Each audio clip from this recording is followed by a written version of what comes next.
The market in 2026 is setting up a rare energy window. Global oil demand keeps grinding higher. Prices are holding at a tight band. Cash flow at the best operators has never looked stronger. Yet many investors still chase last year's AI winners. They ignore what is happening right under their feet. In this video, I'm breaking down 5 oil and energy service stocks with real assets, steady contracts, and rising cash returns. These are not lottery tickets. They are businesses that can help protect you from inflation and add income to a long-term portfolio. Stay with me to the end, because the last pick is the most aggressive and the most misunderstood. We are not here to follow hype or social media tips. We will look at what each company does, how it makes money, what you pay for it, and which risks you take as an owner. This is education, not personal financial advice. Always do your own research. If you're serious about building wealth, hit subscribe and tap like. That tells me to keep making deep dives like this instead of shallow hot take videos. Global oil demand is still growing, mainly from emerging markets. OPEC Plus is keeping supply measured. Geopolitical risk hangs over key exporting regions. U.S. shale producers used to chase volume at any cost. Now they focus on capital discipline, debt reduction, and cash returns. That change matters a lot. It means we are more likely to see range-bound prices instead of wild boom and bust. Oil stocks usually do best when prices are stable or gently rising, not when volatility is extreme. That is exactly the kind of market we have today. At the same time, governments keep printing, debt is high, and inflation is sticky. In that world, real assets with steady cash flow and pricing power can help protect your purchasing power. Quality oil and energy infrastructure fits that bill. Let's start with ARTROC, ticker AROC. Think of ARTROC as a toll road on the U.S. natural gas system. They do natural gas compression. That means they install and run big compression units that keep gas moving through pipelines and production fields. Producers sign long-term contracts. ARTROC earns recurring fees as long as the units run. ARTROC has posted more than 11 straight quarters with utilization above 95%. That is extremely tight in this business.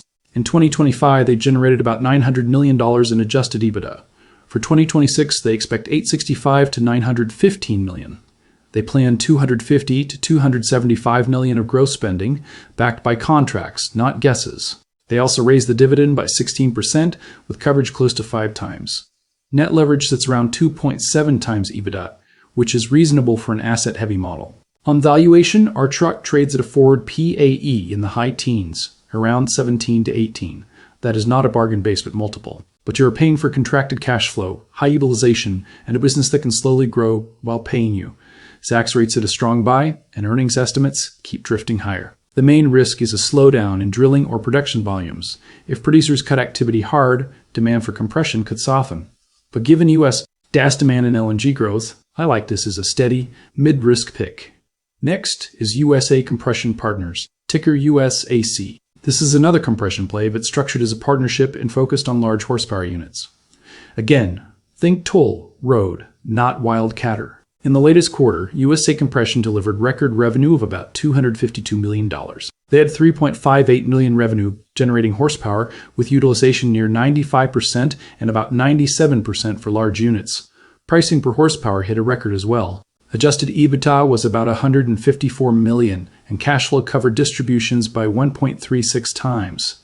The big plus here is scale and yield.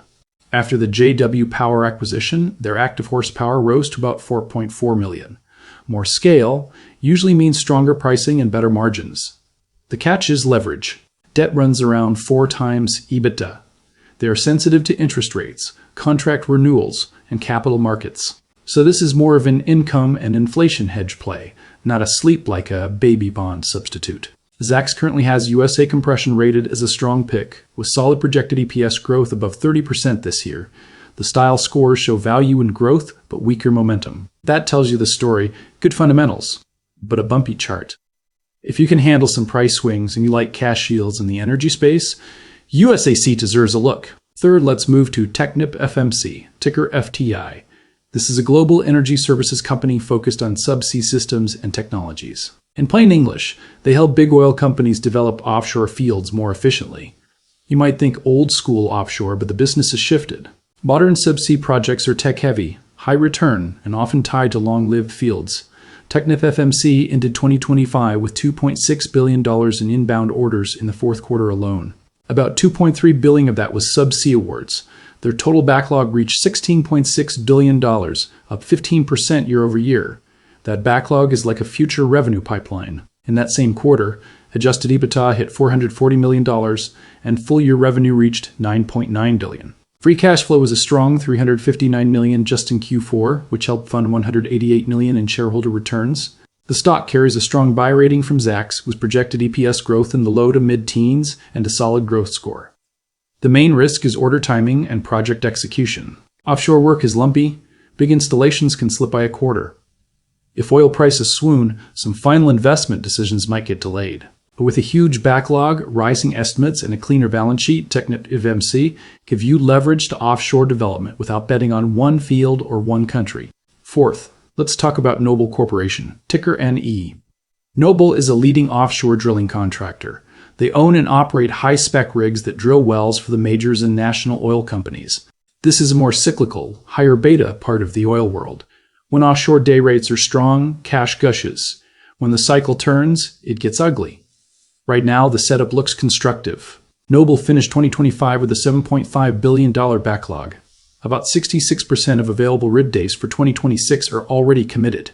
That gives solid revenue visibility. Full-year free cash flow was around $454 million, and adjusted EBITDA topped $1.1 billion. Recent awards include a 3-year contract for the Great White Rig in Norway and a 2-year contract with ExxonMobil in Nigeria. Those deals support utilization and pricing. The flip side, capital expenditures are projected between $590 and $640 million in 2026. That is heavy.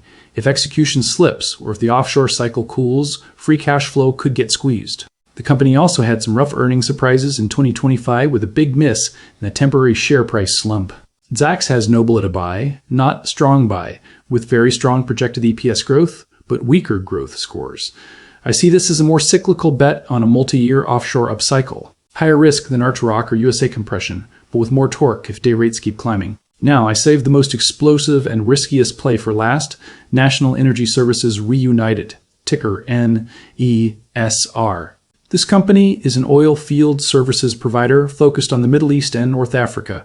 It is the only pure play publicly listed energy services firm dedicated to that region. They operate in more than 16 countries and offer over 20 service lines. Think of them as the Schlumberger of MENA, but with a smaller base and more room to grow. Why does this matter? The Middle East is the most resilient upstream market in the world. Production costs are low. National oil companies there keep investing through cycles. NESR holds leading positions in several segments across the region. When activity there is strong, they can grow faster than many global peers. The numbers reflect that potential. ESR has a strong buy rating from Zacks. Projected EPS growth is sky high, close to 94% over the next year. Last quarter, EPS growth hit 100% year over year, and they beat estimates by more than 20%. Revenue growth projections are also strong, above 30%. On valuation, the forward PH sits in the mid-teens, around 16. That is not crazy given the growth profile. But this is not a widows and orphans stock. The region carries real geopolitical risk. Regulatory changes, conflict, or sanctions could hit activity. The style scores show good value, okay growth, but weak momentum. The chart has been choppy, with sharp spikes and pullbacks around news. If you take a position here, treat it as a high-risk, high-reward satellite holding. Use money you can afford to see move around. Let me step back and tie this together. The best oil stocks in 2026 are not the ones bragging about wild production growth. They are the ones showing capital discipline, strong free cash flow, manageable leverage, and clear plans to return cash through dividends or buybacks. That is the common thread across Archrock, USA Compression, TechnipFMC, Noble, and NESR, even though they sit in different parts of the value chain. If you want to evaluate other oil names on your own, focus on a few metrics. Look at free cash flow yield. Check the balance sheet, especially debt to equity. Study the company's break-even oil or gas price. Make sure dividends or distributions are covered by cash, not just by borrowing. And watch how often management chases big, flashy projects versus returning cash to owners. Also remember position sizing. Oil and service stocks are more volatile than utilities or broad market ETFs. For many investors, a mix of an energy ETF, an integrated major, and a couple of targeted picks like these can make more sense than going all in on one name. Rebalance once or twice a year, or when prices move a lot. Be willing to sell if debt balloons, dividends get cut, or valuation stretches far beyond history. The market is a voting machine in the short term, but a weighing machine in the long term. If you own quality energy businesses at reasonable prices and let them compound cash flow over years, you do not need to guess the exact oil price every quarter. You just need to avoid overpaying and avoid the weakest balance sheets. If you found this breakdown helpful, make sure you subscribe and hit like so more serious investors can find it. Share this with a friend who only owns tech and has zero inflation hedge in their portfolio. Invest wisely, stay focused on real cash flows, and I'll see you in the next one.